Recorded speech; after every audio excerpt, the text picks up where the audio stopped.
ખૂબ ઓછા લોકો આ સિક્રેટ જાણે છે કે આપણા દૈનિક આહારની એવી 3 વસ્તુઓ છે જે કાર્બોહાઈડ્રેટથી ભરપૂર હોય છે.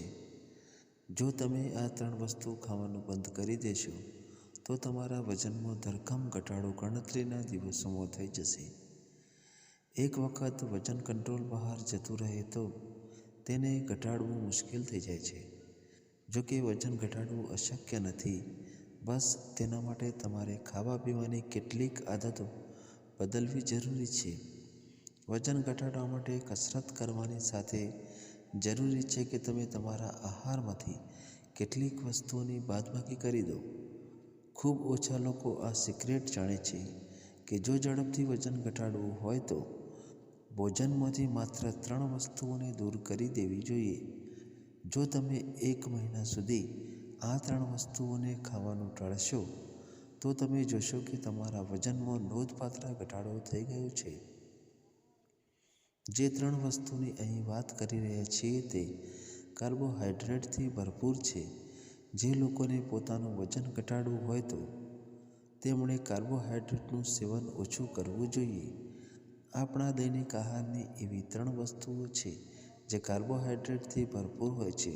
જો તમે આ 3 વસ્તુ ખાવાનું બંધ કરી દેશો તો તમારા વજનમાં ધરખમ ઘટાડો ગણતરીના દિવસોમાં થઈ જશે.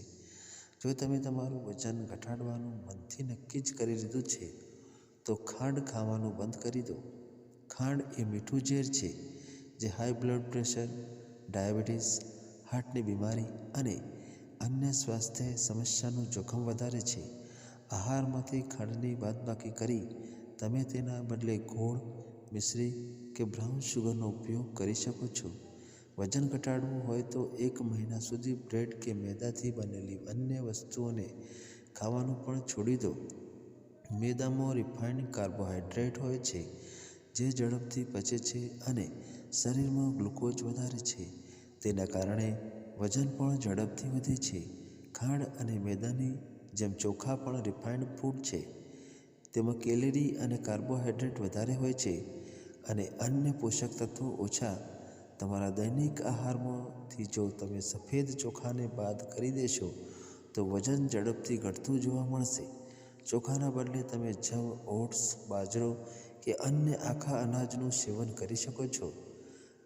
અન્ય બધા જ અનાજમાં ફાઇબર અને પોષક તત્વો ભરપૂર હોય છે જે તમને લાંબા સમય સુધી ભૂખનો અનુભવ થવા નહીં દે, જેના કારણે વજન પણ ઝડપથી ઘટશે.